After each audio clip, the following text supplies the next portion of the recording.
Verstappen, and yet again, Ferrari questionable strategy is dominating the headlines. Welcome back to Grid Talk Podcast. This is episode 220, where we will be reviewing this year's Hungarian Grand Prix. I'm your host, Tom Horrox, and today I'm joined by Mathew from the Grip Trip Pod. Hello. Aaron Harper from 5 Red Lights. Hello. And the world-famous Tom Downey from EF1. Hello. If you enjoy this podcast, we would love it if you would give us a 5-star rating on Spotify and a 5-star review on Apple Podcasts. We'll give you a shout out to everyone who leaves a comment on the next show. Just like Mathew Laurie 3 from America, who said, "This is my favourite F1 podcast and I love the panellists, but my favourite is Tom." Oh, thank you, Mathew. Oh, no, hang on. My favourite is Tom Downey. Okay, that's awkward. He asks for Tom Downey themed merchandise. So, well, Mathew, you are the winner of our merchandise contest this month. So if you want to email media@f1chronicle.com, you can claim your prize. And who knows, it may well be Tom Downey themed as well. You never know. And if you haven't done so already, why not subscribe to our YouTube channel and click the bell to be notified when we go live? We've got nearly 700 subscribers now, so we'd love it if we could top the 700 mark this weekend. There's loads of video content, including articles and shorts for you to get your teeth into as well. Give us a thumbs up, share and comment, as we love hearing from you. And any questions asked during the stream, we will attempt to answer in our post-show. But moving on to today, then, we've just come back from an enthralling Hungarian Grand Prix, and I'll start with you, Aaron. Max Verstappen started the race was targeting a podium, and how surprised were you to see him passing Leclerc quite early in the race, considering? Well, we'll get to how he got there, but by the time it happened, I wasn't at all surprised because we know just how quick that Red Bull is in a straight line. The more surprising thing was that he was in a position to actually challenge for the victory, because this wasn't a race where rain played a factor or there was a random safety car which brought certain drivers back into contention. Red Bull used strategy and pace to do this, and they were definitely out of position in 10th and 11th. No one can deny that. But it's still a very, very good victory for Max. It was just frustrating how easy it became in the end for him. That's not to do Max a disservice at all. I think Ferrari had the race in the palm of their hand, and yet Red Bull managed to snatch it away from them through good strategy, decisive strategy, and a driver who is in top form at the moment, because you give Max the sniff of a victory and he takes it like a ferret up a drain pipe.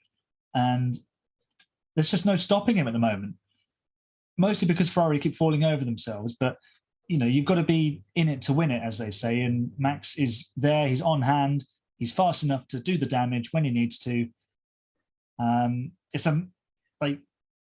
can't even say it's a save. It's just incredible that he's won this race from 10th on the grid around the Hungarian, which I think speaks volumes, about the Red Bull package and Max as a driver, but also the 2022 regulations, because this track has always long been a tough track for overtaking. We saw it last year. Vettel couldn't get past Ocon.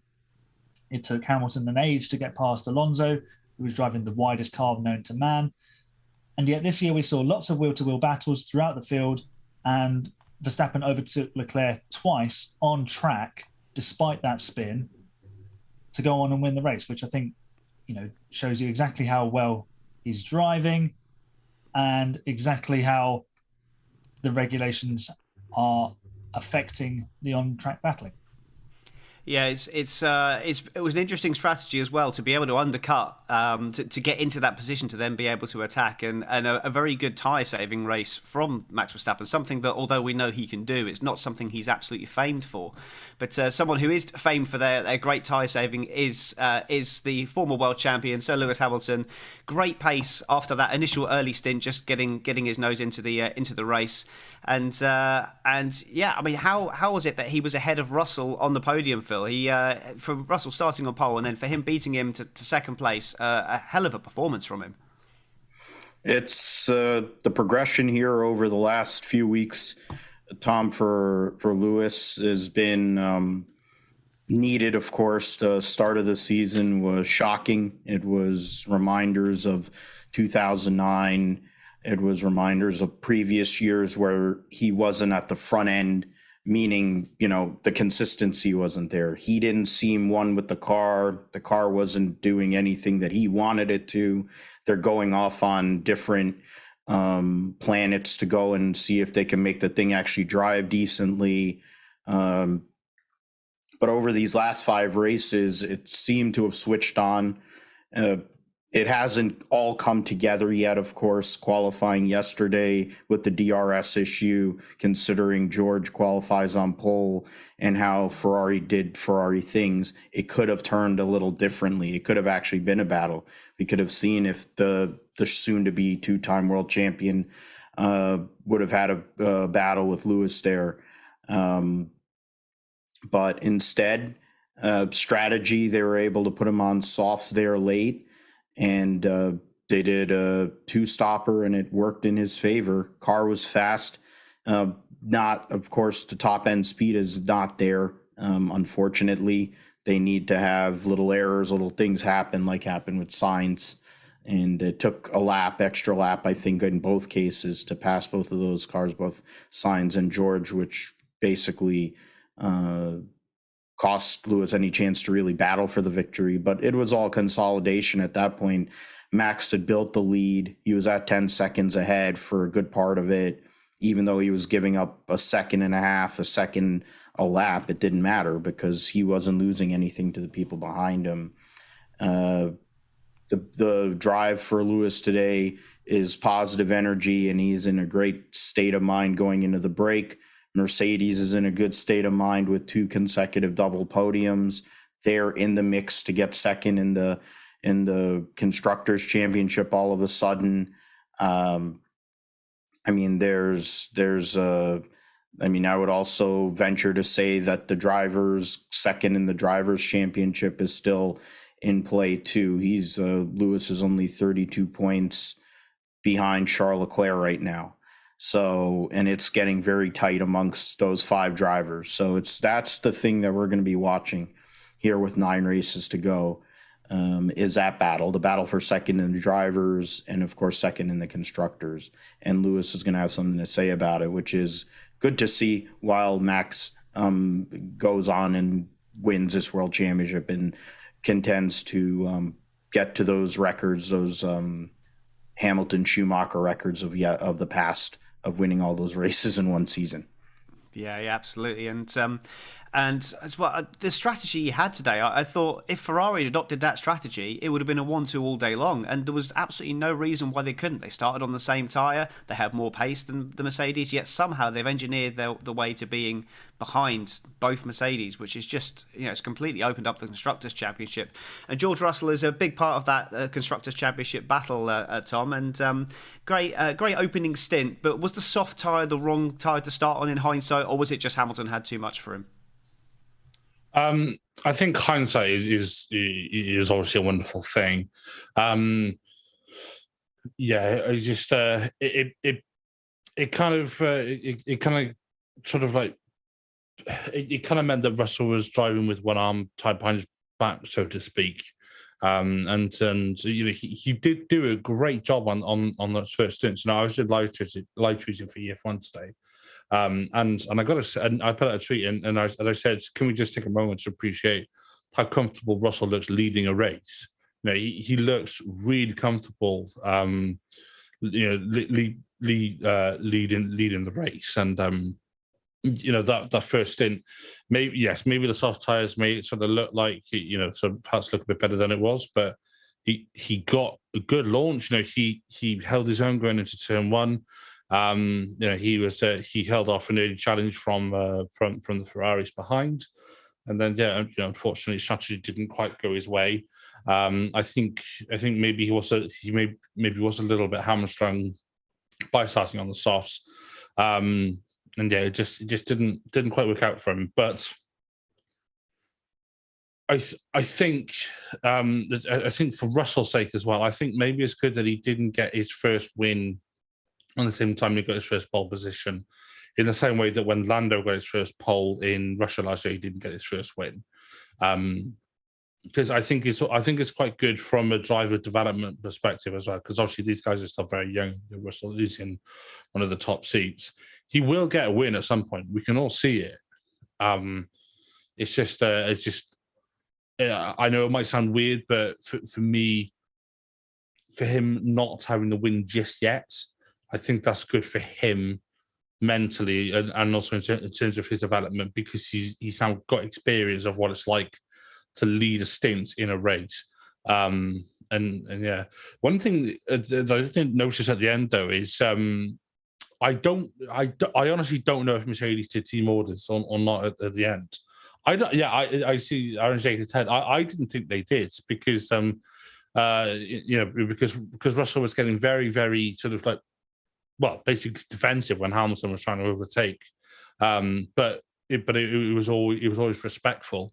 Not just on Hamilton, but when he was battling against the Ferraris and anybody else, he's very, very hard, but he's pretty respectful on track, I'd say.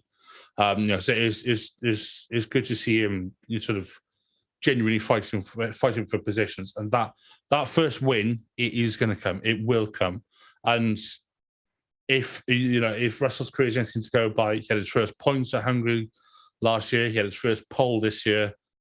Next year, first win for him.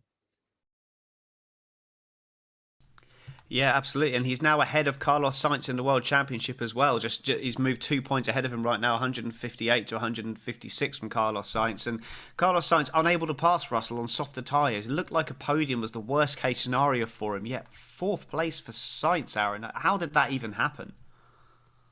Well, he's driving in a Ferrari that's very fast, but is run by possibly the most inept strategy department you'll ever see. Because I think Sainz struggled in the first stint. He was behind Russell, and Leclerc was asking for him to speed up, and then he eventually dropped behind. But for some reason, like, if you're going to put one of the cars on hards, surely it should have been Sainz, because he didn't have he had the longer run on the mediums in the middle, and yet they pitted Leclerc first. So I think Sainz was kind of inadvertently the guy on the right strategy at Ferrari, because that's what should have been used for Charles Leclerc. And then by definition, they should have both gone that way. He'll be disappointed not to have come away with a podium from starting on the front row. And he probably would have come to the track today thinking he had a shot at victory. But the Ferrari just didn't seem to be able to get past that Mercedes with much efficiency. And we saw how Leclerc struggled to get past Russell as well, which was kind of surprising. So for Carlos, it's a day of disappointment. He said the team, he said the pace was bad, so the strategy was always going to be difficult after the race. So he's kind of playing the team game there. But last week he said that the team shouldn't be criticised because everyone is at it with the strategies and stuff like that. So it's just a really disappointing result. And I think there's just an overbearing issue with Ferrari before we can really look at their drivers' performances. Because I think whatever they do, they're almost second guessing their team. Because we heard last week Carlos battling with the team on the team radio as to whether to stop or not. They did something similar again today, although that was probably a bluff to make George Russell pit. And then, I mean, Sainz was hamstrung with that second stint, as I said before, because he was never going to have the pace to catch Verstappen or stop Hamilton closing it on him. And yet they put him on the soft tyres, and then he had no pace on there either. So it's just a very disappointing day for Carlos. And it kind of sums Ferrari's day up, really, for me.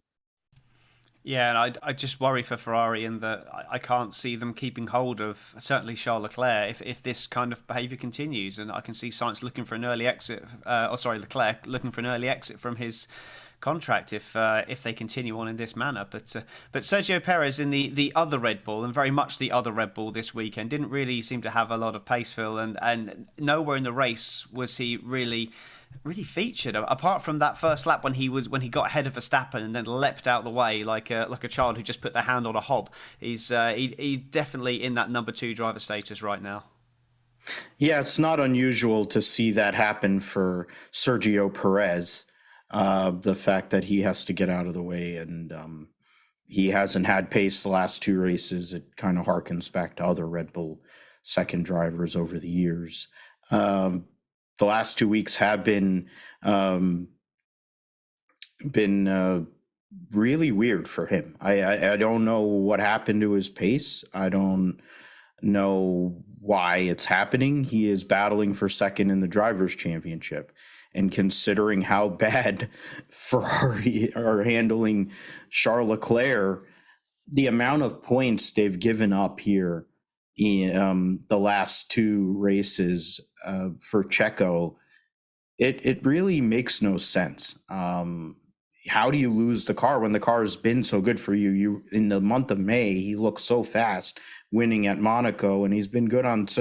And now all of a sudden, it's gone away, and you've already signed him back for another year or two, whatever many years, to be the coffee boy. And the fact of the matter is, you're kind of essentially making him that. You're making him into like Rubens Barrichello 2.0, and at the expense, because they don't care anymore. I guess now it's gotten to the point where they're so far ahead in the Constructors' Championship. Max has gotten over 3 race lead in the Drivers' Championship. They know it's good. Maybe it'll switch around here post summer break, but it's really unfortunate. I think if he qualifies in the top 10, who knows? Maybe he's battling for the. I mean, he would have finished second. Sorry, I was like, I was about to say he was going to battle for the win. I had to go and stop myself. Be the loyal domestique and finish second. But they should want 1-2 in the Drivers' Championship at this point, because that's really what this is now. Max is going to win the championship. We already know it. It's just about how many wins he's going to have this year and how big of a gap it's going to be to second.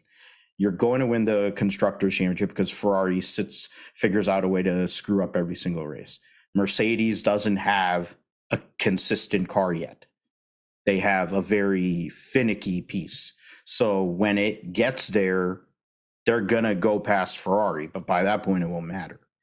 So you need to be going and working with your second driver and putting him up there. Fact, he gets, even in getting 11th, I mean, it goes back to what the guys have been saying. I mean, to go and be able to overtake at a track that is always been known as one of the hardest tracks to pass on to get a 5th place finish. Strong result, solid result in that sense. I think there was more there, but he didn't have the pace, as you said, Tom. For whatever reason, these last 2 races, he's had no pace. And to give him credit relative to other drivers that have been in that seat, he's made the most of it, I guess, and brought about as good of a finish as you can get relative to being outside of the points or being like out in the woods. So I guess you can give him that. Yeah, I mean, the theory behind Perez is that they've given him the updated floor, which is going to be legal come Spa, whereas currently it's the existing floor is illegal come Spa that Verstappen is driving, which would kind of make sense. I mean, it could just be a conspiracy theory there, but Charles Leclerc really looked like absolute nailed on to win the race, Tom, and fastest car leading the race, same strategy as the cars around him. How on earth was 6th place even on the radar today in a race that wasn't affected by rain and no safety cars? How did that even happen? More Ferrari bashing. Yeah, that's quite an easy answer to this. It's called #just Ferrari things. Once again, they donned their best clown makeup, sat on the strategy room and went, how should we mess this up today, ladies and gentlemen? Oh, I know. Let's put Leclerc on hards. That went well. And then they went, mamma mia, and then put him on softs with not enough laps to go. And then, yeah, it was just I can't say what I was about to say on the podcast, but, you know, I try to keep it PG. Yeah, it was just an absolute show, is what I was going to say. If you know what I mean. Yeah, we know. Yeah, it was. Just Ferrari. All right, here we go.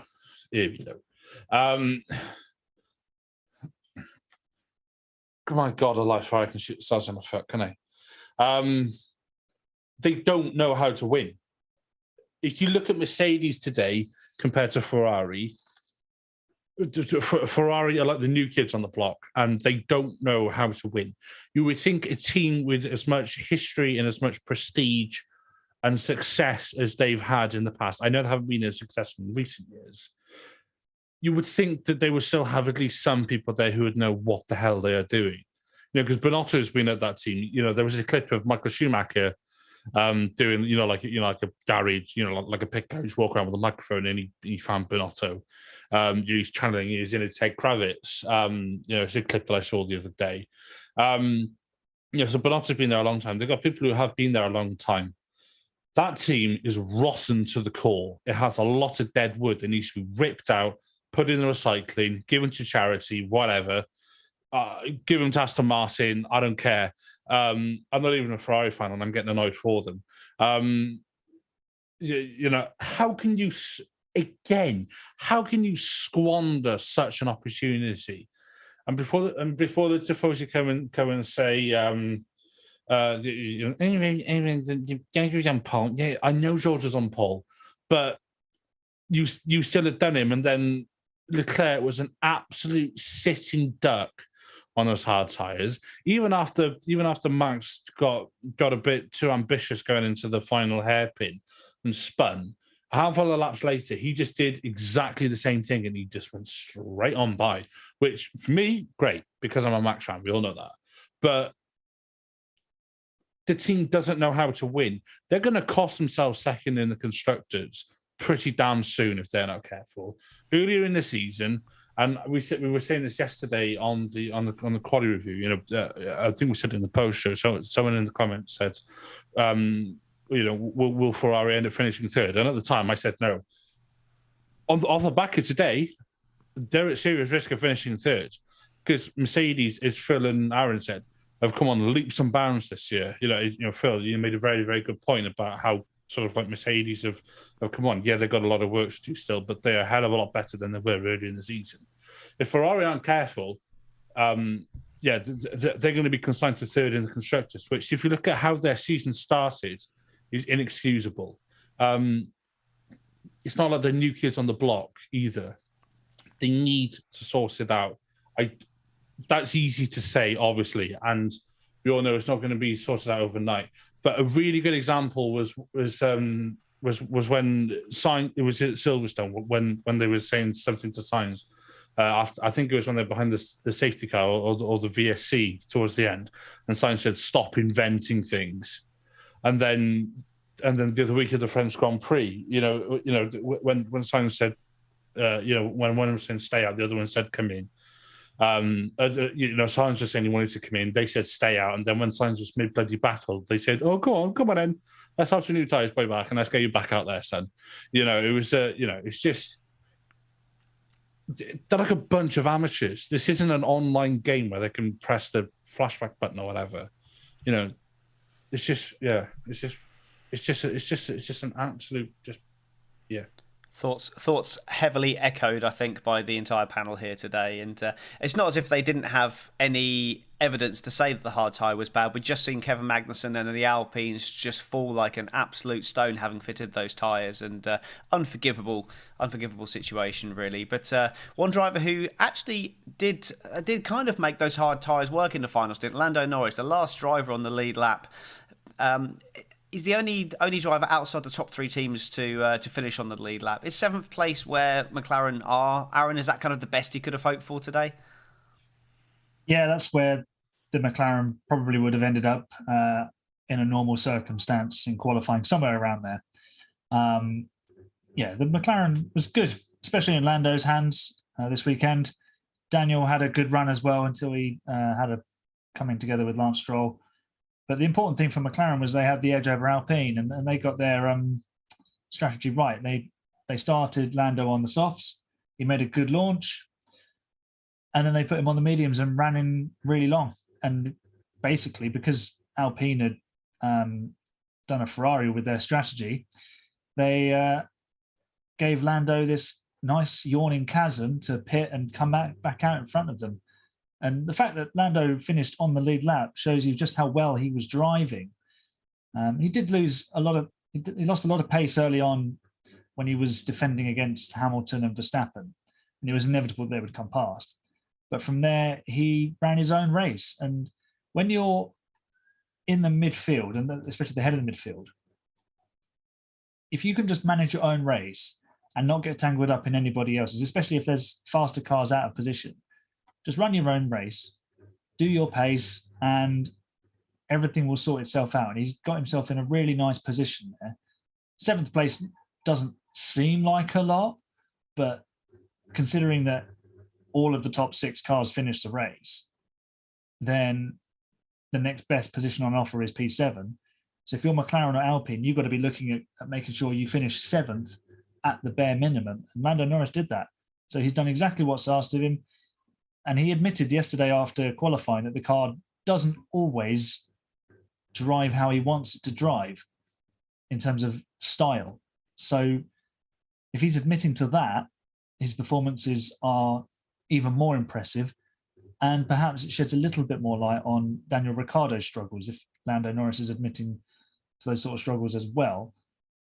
So for him to beat both Alpines, fair play, well done, good job.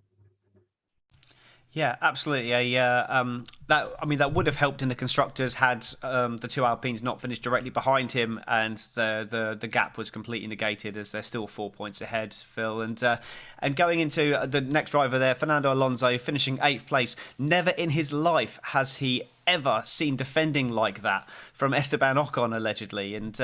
But he still managed to finish ahead of his teammate. How did that even happen with them and their strategy as well? But just a kind of a very odd race for Alpine when they looked like they had decent pace. Yeah, well, the plan didn't seem to work out so well for him this year. It did last year when he made his vehicle into that Renault van they had back in '95 with the V10 engines that they let Alan Prost drive, and that's what he drove last year. Block Lewis Hamilton, cost him a chance to win that race. In this case, he got it back. He got a little taste of his own medicine. That hard tire was a disaster for anybody that really put it on. For the midfield teams, of course, for both Alpines, they were able to salvage a result based on their pace and their car. Other teams were not as lucky. Esteban Ocon has been a little bit off here the last couple of 2-3 races. So I guess now he's a little punchy. He's like, hey, well, I know I'm back. I know I have the long-term contract. I'm going to give Alpine a little bit of a run because he knows that's where the battle is. He has to beat his teammate. When you have the lure, you have the air of Oscar Piastri sitting there, albeit now with a certain legendary driver retiring. Maybe that kind of takes a little pressure off. You have to keep on driving hard. In Alonso's case, he had bad luck earlier in the year. Now it's kind of come around a little bit. His performances and his standing in the points see him 10th in points. He's only 5 points behind Bottas, and then he is 17 points now behind Ocon. And Ocon had a bit of a head start on him early in the year too. So I think Esteban's kind of looking at it in that sense and saying, hey, I want to finish ahead of my 2-time world champion teammate. Everyone talks about him. Everyone gives him all the credit in the world, blah, blah. So, I mean, yeah, that's the battle. I don't know if that's what Alonso was banking on when he signed up and said 2022 is our year, that I'll be battling my much younger teammate with a guy sitting over there as the test driver that probably could go as fast as either of those guys right now in that car too. So, I mean, you're consolidating, you're still ahead, getting that double points finish while Lando is the sole recipient for McLaren, gives you a small edge in the constructor standings, which, to be fair, is what they're really racing for. At this point, 4th in the constructors. They are now 4 points. They are 4 points ahead in constructors going into the break.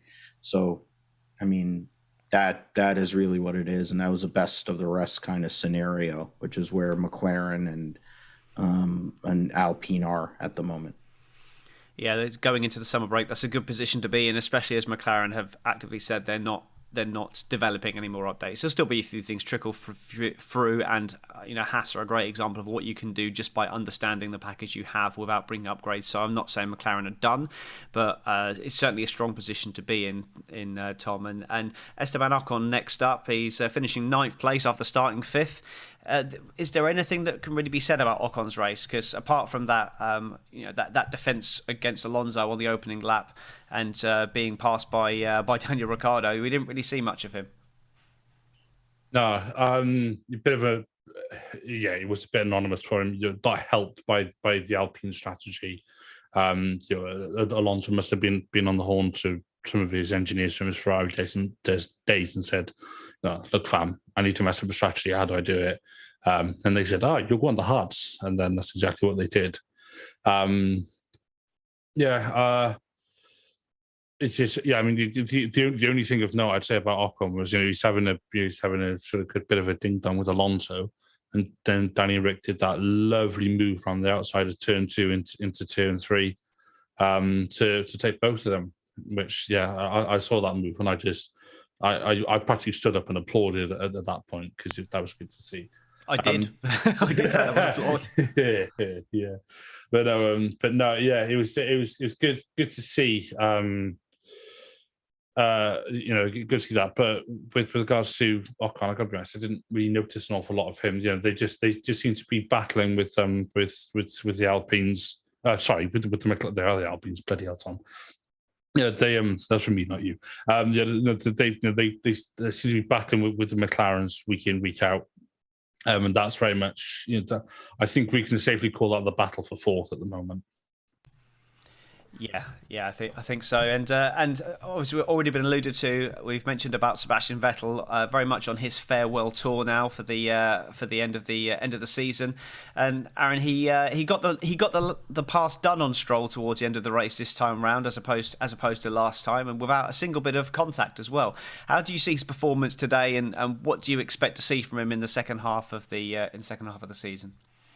I think he was team ordered past Stroll, if I'm mistaken. I didn't hear any team radio about it, but that's what it looked like on the replay. But if you look at where Seb started, P18, and he's finished 10th on paper, that's a really good result. And it is a good result because that Aston Martin, sometimes it looks quick, sometimes it flatters to deceive. But today it had some decent pace, and even Stroll was doing all right until he had that coming together with Ricciardo. For Seb, moving forward, I think we'll just see that boyish grin come back. He'll just enjoy everything. I think he'll do the most he can for the team in terms of picking up points. But if there's a move to be made, a lunge to be had, I think we might see a few tasty overtakes from Seb coming forward. As for today, good result, an extra point. It's not really going to transform their season, but it's handy because, like I said before, there wasn't many point-scoring positions up for grabs outside the top 3 teams. So for Aston Martin to pick one up, that's really useful. Really, really, really useful. And on a day where AlphaTauri didn't score, Alfa Romeo didn't score, Williams didn't sneak a point, Aston Martin were the team that got it. And they used, I'm guessing, good strategy, and they made sure they put the right driver in front to go and get that final point. Yeah, absolutely. We'd love to see a happy Seb for the remainder of the season there. And his teammate Lance Stroll, Phil, he started 14th, finished 11th in a race with only 1 retirement. Decent return, but again, the tangle with Daniel Ricciardo and being beaten by his teammate has kind of taken a bit of the shine off that. What's your thoughts on Lance Stroll today? Well, at least he got out of the way of his better teammate and better driver.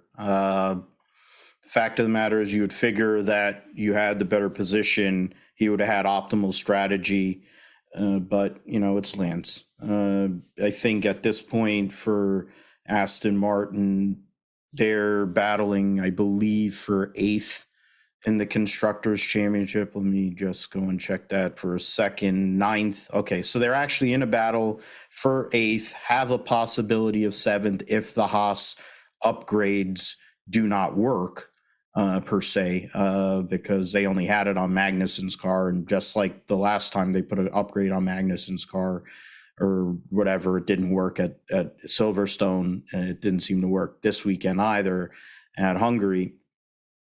That might be in play, but they're not really going to be moving up to get the key points where they can make a massive move. Keeping it clean for him is essentially what it is. We don't know who's in play. I know that that's the ride that everybody's going to be talking about for the silly season. It's essentially the Sebastian Vettel's car and the second Williams seat. To be fair, they should be looking at 2 new drivers at Aston Martin if they ever really want to contend, but it'll never happen. Getting 11th place is whatever. Made it into Q2. It was close. I think Vettel had some issues in Q1, which meant he got held out there and missed out. We'll see what he brings to the table with the last 9 races of the season. Stroll in a past life has done well at Monza. In a past life, I think he's done okay at Singapore even. So we'll see what the Aston Martin team has to bring. They need to really pick it up anyway, relative to the teams that they're around and the budgets that those teams have. They have a way bigger budget, and they are not bringing the heat at all. And it's kind of unfortunate, to say the least. I think they were talking about somebody who's leaving after this race. I'm not sure how many years she had been with the team, but I'm sure that's going back to the Jordan days or however many guys as they were before that. So in between that. So we'll see what happens with old Lance. He'll get to go out on a yacht with his buddy Nicholas, and maybe they'll sail out to sea somewhere into the depths of despair. Brilliant. And yeah, Pierre Gasly finished 12th after starting at the back of the grid, and very much unseen by the cameras, Tom. And I think that a lot of that is down to the fact this was such an engaging race today, and it was very much a battle for the lead, and the top 6 was dominating proceedings. Nobody ever was really absolutely nailed on to win it. But is there anything we could really say about Gasly? Did you see anything that we didn't? No. I didn't see a single thing at Gasly. But like you said, I think that's down to the battles we had for the race, and the sort of like upper echelon to the midfield, and also down to the absolutely shocking TV direction once again. That's actually a good result for Gasly. I know it might sound weird, but given he had a woeful qualifying, yes, he had a lot of time deleted, but started P19. That's pretty dire. So went for pit lane starts, all the rest of it. I think that's a good result for him. I mean, he was probably helped a bit at the start by the double wave yellows in sectors 2, I think it was sectors 2 and 3, and then obviously with the VSC. So he was able to not catch up, but that gap was sort of negated a bit. A full safety car would have obviously helped him even more, because obviously he'd just gone and just caught up. But but it still helps him a bit. I got to be honest, I don't know how he got to P12. I don't know if it was through on-track overtakes, if it was through strategy, if it was through what. And I can't really see the way, mainly because all the stuff that we saw on the TV direction was obviously the battle for the lead, Ferrari imploding once again, and Mercedes and Red Bull doing well, and then the Alpine and McLaren battles. So, I mean, P12, given the season Gasly has had, I think that's a good result. So he can go away for, we've got best part of a month off now from F1.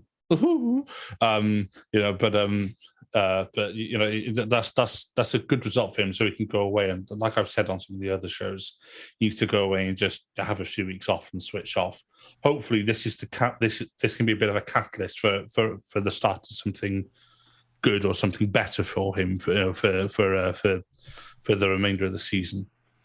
Yeah, I think just as a bit of a primer to the listeners here, I think pretty much everyone from here on in, apart from maybe Ricciardo, there's not going to be an awful lot to talk about because of, as I said, just what such an enthralling race it was up the front.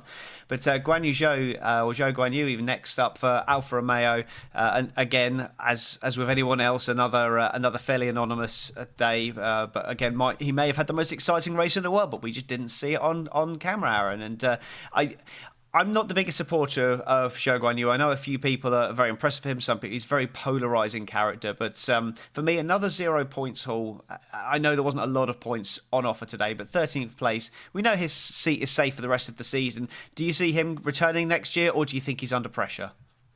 No, I don't think he's under pressure because he delivers solid drives like this. He's finished P13 on a day where not much was up for grabs in terms of points. So if you look at the ordering of the midfield, you've got Norris and then the two Alpines, and the Aston Martins, who seem to be improved within race pace, although they struggled for qualifying pace. Gasly, yeah, you'd expect him to be up there. Then Zhou, okay, he's bumped up a position because Bottas dropped out. But still, that's solidly middle of the midfield, which for a rookie, and a rookie who is classified as a pay driver in many people's eyes, that's respectable. And I think, we've seen what he can do with the Alfa Romeo car this year. He's not as good as Valtteri Bottas at the moment. He possibly might never be that sort of level driver. But still, he's doing a respectable job. 13th around the Hungarian is, that's solid. We didn't see anything happen. We saw other drivers spinning off and having collisions. Didn't see Guan Yu Zhou today, which in some respects is that's good, because if you go unnoticed, it's not necessarily out of mind, but there's no news is good news sort of thing. Yeah, and I suppose your how you rate Zhou Guan Yu is very much linked to how you rate Valtteri Bottas as a driver as well. If you're not a Bottas fan, then you're not really a Zhou fan, given how far Bottas is ahead. But Mick Schumacher next up then, and he's beaten his teammate today, Phil, and but it's still a disappointing day overall. Not really ever in the fight for points, where Haas did look like a solid Q3 car at the start of the season. Big upgrade to that Haas car. So is it just a case of them trying to figure out that car, or is it disappointing all round? Yeah, that's the one upgrade they've been talking about. It's been out there. This is the one upgrade that they're trying to do for the year. It's been on Kevin's side of the garage, and it hasn't really worked. I think Mick's run there a few races ago to get those points was key in regards to their battle for constructors. It's an unfortunate race weekend for them, not really having anything go on today and even yesterday. They both made Q2 13th and 15th, and then finish 14th and 16th. That's mainly because, of course, Vettel got through there and Gasly. So not sure. That's when you're losing spots at a track where it's very hard to pass. It's partly to do with strategy. It's partly to do with pace. I think the curiosity is, what will they have in that three races in a row once they come back from the break? There's only 9 races to go in this season. They're trying to R&D what that's going to be looking towards 2023. I would say that both Mick and Kevin will be back next year. So it's really about, I think they're in between. They're trying to figure out how far they can go up the constructors ladder. I don't think there really is much that can happen for them in that sense. But today's race was kind of a throwaway. I think they're just trying to maintain and stay ahead of AlphaTauri and Haas, or AlphaTauri and Aston Martin, because that would be huge money for them. Smaller team. Albeit they might be in the running to get Kyle Busch in NASCAR and pay him a big contract. So Gene Haas does have a lot of money. But in regards to Formula One's sake, they're too far behind Alfa Romeo. Alfa Romeo is about a step above them, even though and then there's the other elephant in the room, which is a Ferrari power unit, which always seems to play a part, especially with the Sauber side, the Alpha Sauber side, having a lot more issues. But even Haas has had those issues too. So something to look into. Today was a throwaway, unfortunate weekend for them. But we will see what they bring to the table at 3 circuits that I think would be a little bit more well suited to the Haas in Spa and especially Monza. They're known for more higher speed car anyway. And then Zandvoort, which is kind of a balanced track. We'll see what the new upgrades look there. I completely forgot Zandvoort was even on the calendar.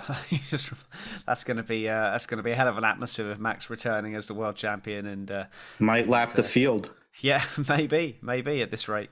Certainly the Ferraris anyway. But going back to that amazing double overtake, Daniel Ricciardo, I make no apologies for going back to it again, Tom, and it was just phenomenal. But to go from that point there and then to end up 15th place, way out of the points, and only a 5-second penalty, because he didn't really lose a lot of time with that collision with Stroll, but only a 5-second penalty, the only thing that's hampered him there. 15th place, is that down to him, or was it just bad luck?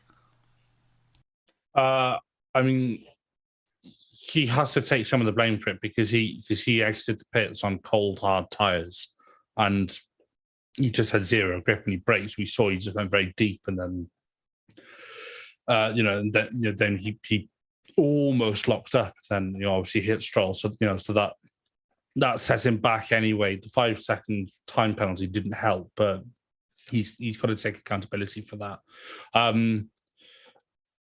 I'm going to focus more on the positives from his race because he had a lot, and I've been very, very critical of him over this season, and credit where it's due.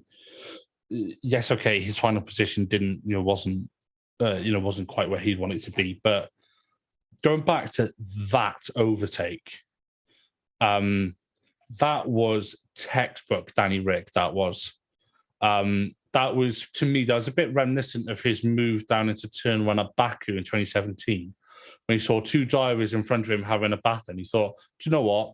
I fancy a piece of that pie. And then he just went in, swooped and took both of them, and then buggered off in front of them. That is the kind of thing that he sort of like made his name doing, and that's the kind of thing that he is so good at doing. So more of that, please, Danny. You had a pretty good quali yesterday, and that kind of move. That's what you're good at, and it's not like he did it around the outside of someone like Latifi and Stroll. Well, okay, bad example because he hit Stroll. But he did it around the outside of Alonso, for God's sake, who is one of the masters of the grid and defending. And like Aaron says, last year he made his Alpine the widest thing in the universe, apart from Max's ego. And it was. To do a move like that around the outside of someone like Alonso, when Alonso is also already mid scrap, but to keep it within the racing line, you keep it within track limits, and cheers, Phil, and to do it cleanly as well. That's the kind of move which he is so good at, and if we just see a bit more of that, and then if he just works on the consistency side of things.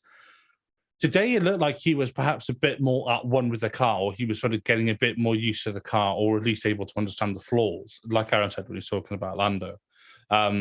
He was a bit more there today, and I'm just hoping that this is a bit like Ghazi. This is like the start of him sort of like beginning to gel with this year's McLaren, and that this is him sort of like maybe kicking on a bit. We saw it in especially his second year at Renault. He got very, very good towards the end of the season. So hopefully, and we saw it last year as well, to a point. So hopefully this is a bit of, much like I said about Gasly, hopefully this is a bit of a catalyst for him, where he can carry on with this sort of better run of form that he's hopefully coming into, and then he can begin to get a bit more consistent in the second half of the season. Yeah, I definitely think this race was much more of a bad result as opposed to a bad drive. I think he's definitely shown improvements in the last few weeks, and I really want him to come good. But wanting doesn't always lead to results. But let's hope second half of the season that he does come back stronger. But Kevin Magnussen next up in 16th, then Aaron, and early damage pretty much ruined his race. That meatball flag definitely taking him out of any contention for any points. First on the hards, he was the clue to everyone that hard tyres weren't going to work, but so many drivers went for it anyway, and just a bit confusing really. But how do you put Magnussen's performance down today? I love that you used the phrase meatball flag. I feel like you've got that from Spanners at Missed Apex. Oh, it's been around for years, that saying. I'd never heard of it until he started using it. Like, what is this? Anyway, it was unfortunate that he picked up that damage. I think it was with Ricciardo at turn 1. So I can't remember quite where he was. He might have been hovering around the top 10. So maybe a point or two would have been on offer for Haas there had he not had that request to come in and change the wing. But there, I think at that situation, going with the hard tyre was probably the right thing to do, because if it works, you can go really long and then you can stick on the mediums. But by that point, you've got nothing to lose because you're already at the back. Your race is already compromised. So he did the best he could on that hard set of tyres. And in the end, he's come home 16th. But that's not really down to the fact that the tyre strategy was maybe misguided. But they weren't to know how poor the hard tyre was at that point. It's more to do with the fact that his race was compromised with the damage to the front wing and he had to come in. Apart from that, a good solid weekend for K-Mag, because he qualified solidly in the midfield. He admitted that the car didn't really suit the track, but he said the upgrades felt good. I mean, if it's likened to a Ferrari, then it's probably going to go pretty well. Let's just see if they can operate it a bit better in terms of strategy. That would really show Ferrari up if a Ferrari sort of B car was showing them up.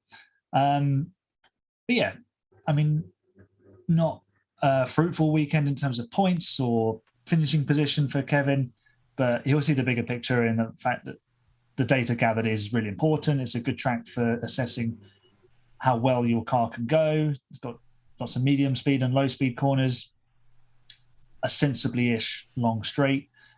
So, we'll see how Haas crunch the numbers and come back fighting in Spa. Yeah, and finishing just behind Kevin Magnussen, Alex Albon, the first of the two Williams, well clear of his teammate in a much lauded update, Phil. But it just doesn't seem to be working for Williams, does it? I mean, they were saying this is the best part of a second a lap quicker, yet they're still qualifying right at the back. The races aren't getting any better.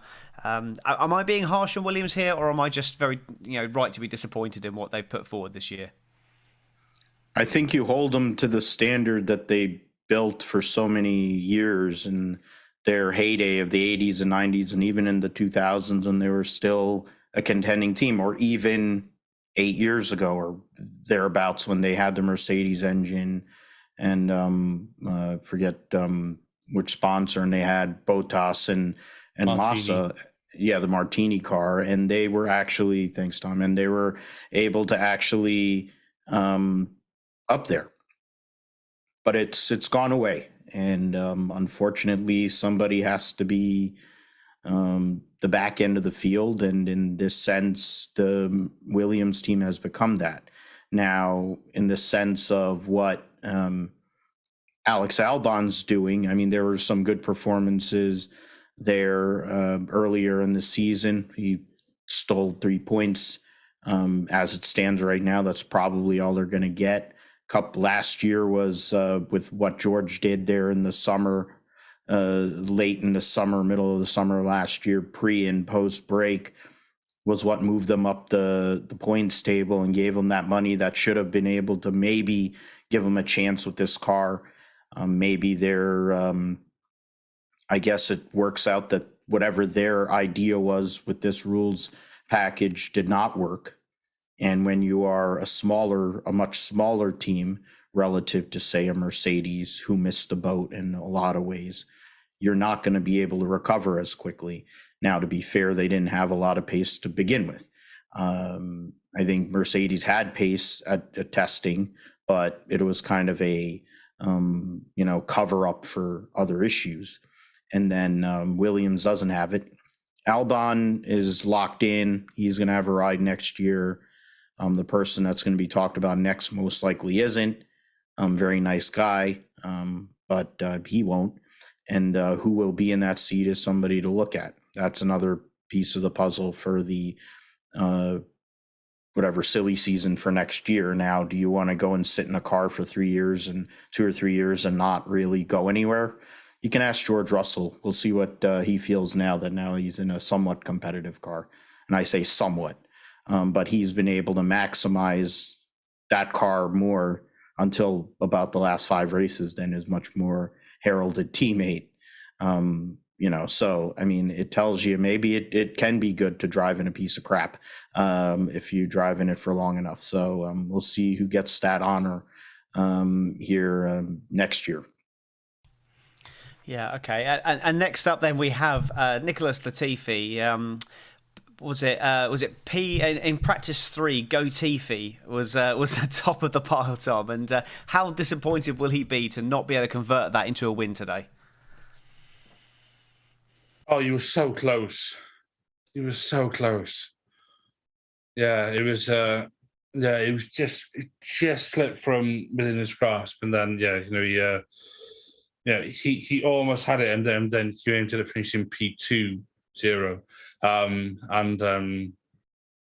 No, technically no, he's 19th, wasn't he? Because Bottas DNF'd. I'm sorry. I presume to see if he was last. He was 18th. He has on help. track. He's actually he was 18th on track. Oh shit me. There is a God. Sorry, I apologise. I wrongly presumed ish that he was absolute plumb last. I didn't see anything of him in the race, much like we said sort of about these sort of drivers at the moment. Didn't see anything of him. I don't know what strategy he was on. He could have been he could have been driving an FW14B for all I know, and I didn't notice.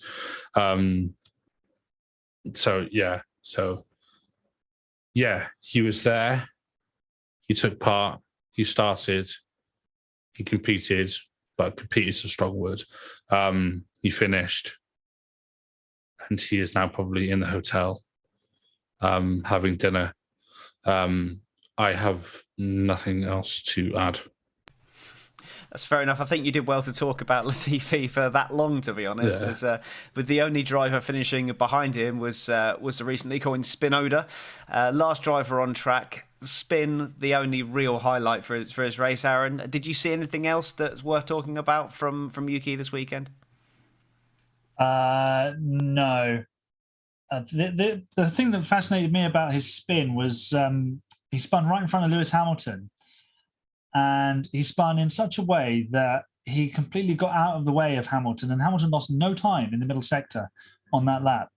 So, yeah, that was very, very helpful of Yuki to just spin out of Lewis Hamilton's way to be lapped. It was a difficult weekend for him because he didn't get out of Q1 and then a difficult race. He was on soft tyres like lap 32 or something when he spun, which was just a weird strategy from Alpha. Maybe it's an Italian thing, this whole strategy shambles thing. Not sure. Let's dive into that a bit more later date. But yeah, again, we can't really say too much about these sort of midfield drivers because we didn't see much of them on the TV. There wasn't much happening. I say there wasn't much happening around them. There was just a lot more happening at the front of the field. And without being in the paddock to go and directly speak to them, can't necessarily find out how their day was. But Yuki will be disappointed that he's made a mistake and then dropped right down to finishing last. So he's having a bit of a a drop in form at the moment for me, Yuki Tsunoda. It's just he started the season fairly well, and now it's just getting away from him. He's not helped by the fact that the AlphaTauri this year is not as strong as it was last year. Just you'll have to pick it up again after the summer break. Yeah, if you'd have said to him he'll be sitting 5 points behind Pierre Gasly in the championship at the summer break, he'd have thought, wow, fantastic, I'm like P8 or something in the championship. But I think the fact that the AlphaTauri team is just so off the pace this year, it hasn't really helped Tsunoda's cause. He has definitely been better, but when you're fighting for 13th and 14th instead of 5th and 6th, then it doesn't really give you the points all you deserve, and it's the same for both drivers, to be honest. I think it's just been one of those seasons where you can't really judge the drivers on this season. So Tsunoda may mercifully get another season to try and prove himself. I don't think Red Bull have got anyone else baked in, ready to throw into that car. There's a few people who got a shout, but I don't think they'd be any better than him unless they were going to recall Alex Albon back into the fold, which is a possibility, I suppose. But moving on to the final classified driver, then you feel is Valtteri Bottas, retired just a few laps from the end of the race. At least it kind of spiced up the end of the race there, just a little bit of rain falling, delaying the finish of the race because they were going slower, and just meant that Hamilton was able to eat into that lead. And there was a possibility there may have been a spin in those conditions, and so that's kind of really the best thing he could do for the weekend, was just spice up those last few laps. Yeah, it's unfortunate there for Porridge. It's one of his better racetracks over his career. And you look at what they did yesterday. I mean, just wanted to go back there just to confirm. I mean, he was in 8th, so he made Q3, had been on a run of races where he hadn't made Q3, which broke that long streak that he had. But the power unit issues rise again. Pit strategy also didn't work out so well because he had fallen out tires, and he fell out of the top 10. That would have made been a recovery in that sense to go and get some points out of the weekend. But just a lost weekend for Bottas there, unfortunately. But to be fair, what he's brought to that organization and also to Zhou as a rookie teammate has been a lot of positive energy for a team that hasn't really had it for a long time, for a team that's really went down the hill over the past few years. And they were only 9th in the constructors last year. This year, they actually have a chance to finish. They're in a great chance to finish 6th. And considering where they were last year at this time with their car, I think they would have taken that. If they can get the reliability situation sewed up a little bit. Both drivers have shown at times in single lap pace. Even Bottas has really shown well in qualifying, which used to be his bugaboo at Mercedes. And along with starts, he's doing all right with his qualifying, and he's doing all right with his starts. So I guess he just needed a change of scenery there. Unfortunate today. If it had happened maybe a couple laps earlier and then the rain had actually come in, I think it might have made it a little more interesting than even what it came to, but it was a lap to go. So unfortunate for Valtteri. He gets to go off with his partner and go off to swim butt naked in rivers or wherever the heck he wants to do and get made into a meme again. Bless him and all of his base, and we'll see them all at Spa next month. Yeah, I think maybe if that had happened 4 or 5 laps earlier, we may have seen a competition safety car thrown. But given that it was happening so late, they're so intent on finishing with racing laps, clearly, as we saw last year. So it's unfortunate timing, definitely, but in the end, didn't really make any difference. So that just leads us now to talk about our drivers of the day. I'm going to come to you first, Tom. Who have you got as your driver of the day, and why? You know where this is going. I am going to say Max. Because he came from P10 to P1, he overtook Leclerc twice. Granted, he made the work for himself to have to overtake Leclerc twice, but I really thought today that Ferrari were going to sort of close the gap, and Max just said, "Nah, fam, not on my watch." And yeah, just had a really, really good race. I didn't even think he'd get on the podium, let alone win. So yeah, for me, it's hard to say otherwise. But I do also want to say, running a very close second is Hamilton. Yeah, absolutely. I agree. I think I'm not going to do mine, but I do agree that Verstappen is definitely a very strong shout for driver of the day. Aaron, your choice for driver of the day? I don't think you can look much further than Max Verstappen. Yes, he had one of the fastest cars on the track this weekend. I mean, the Charles Leclerc Ferrari combination was as fast, but it was severely mismanaged from the pit wall. Yeah, I think Max is probably the driver of the day. No one else did a better job. He won the race from 10th on the grid. Can't say fairer than that, can you? No, fair enough. I think it's pretty strong around. But Phil, any differing opinions on Max Verstappen?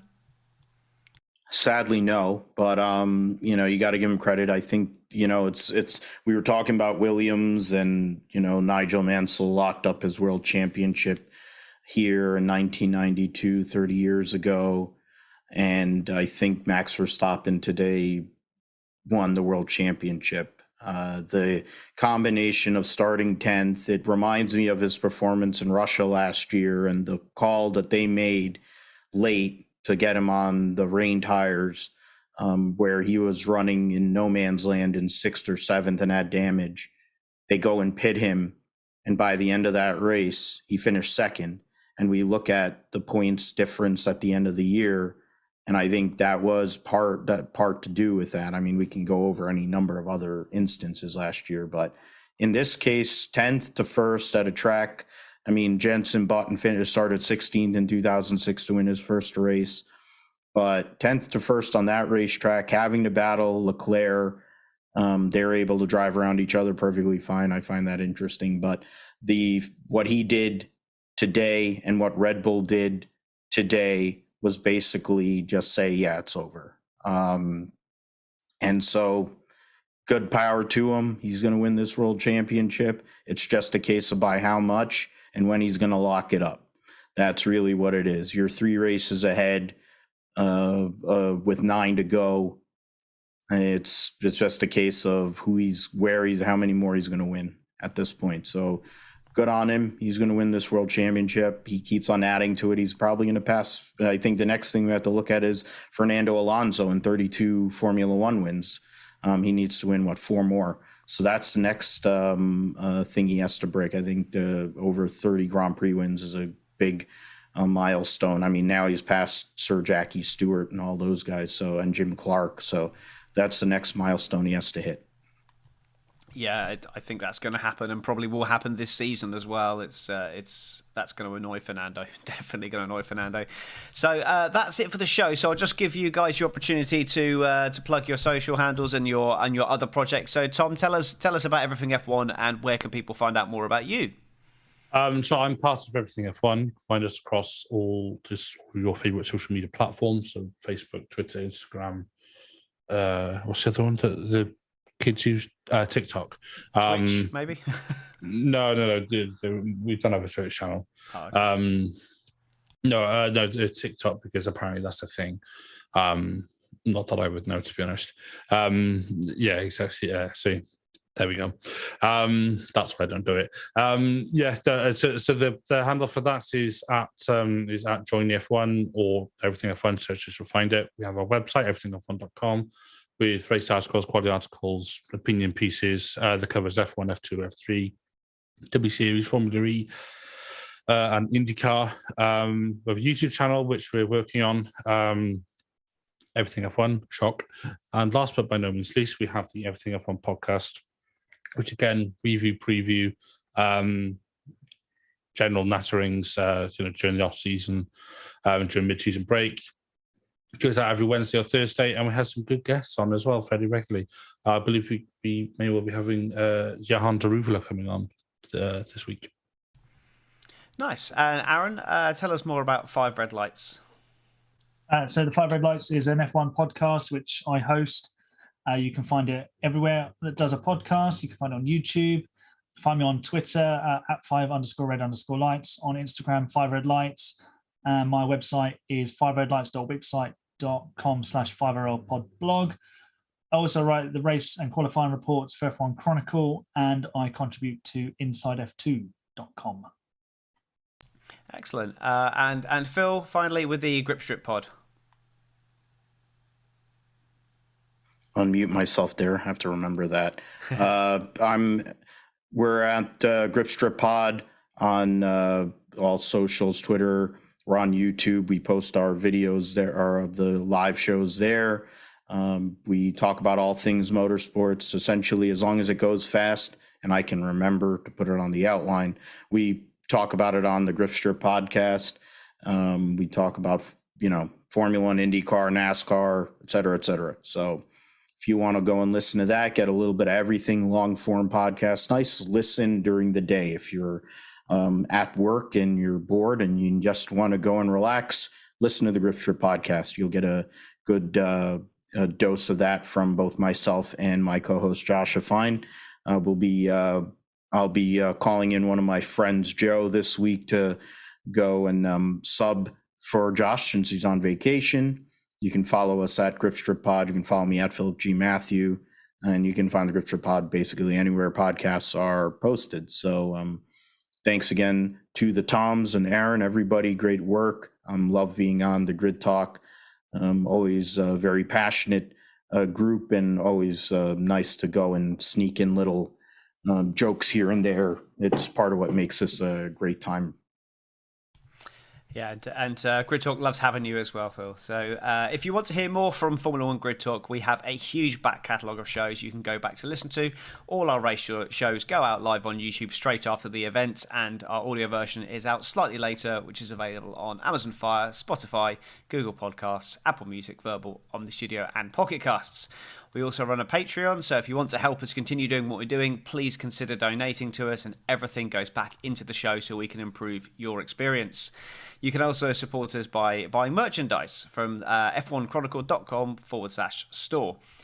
And so maybe the summer break coming up, but F1 Chronicle has got a plethora of content lined up for you to keep you entertained over the next 3 weeks. We have a tech special, we have our traditional mid-season driver ratings, and the odd guest or two coming on as well. So we're going to just do our post-show now. So for the audio listeners, we'll see you soon, and goodbye.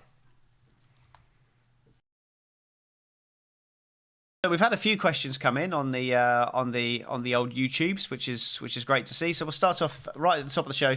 Jared Bradley, he said, what has he said here? How do Ferrari keep getting in their own way? It's a very valid thing. I think we've covered that off in quite a lot of detail. But has anyone else got anything they want to add on that? They've drank too much before they show up to the racetrack.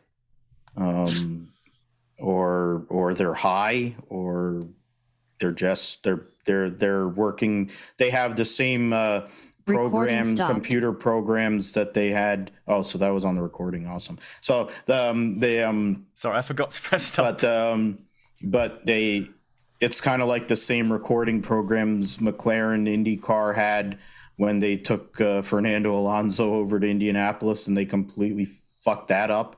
It might be that when they were measuring with both imperial and American standard measurements, and they're using like spare parts. I mean, I don't know. I mean, it's almost like Lamborghini back in the 90s when their engines would explode in epic fashion. It's kind of like what Ferrari's strategy is. I thought Mercedes were the kings of effing up strategy, and they did plenty of times with Lewis over the years.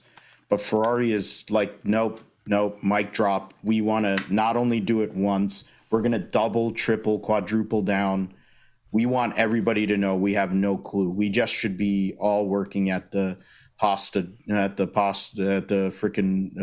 Olive Garden right now. That's essentially what they're all asking to do. They're all going to be working at the local pizzeria at the end of this year or something.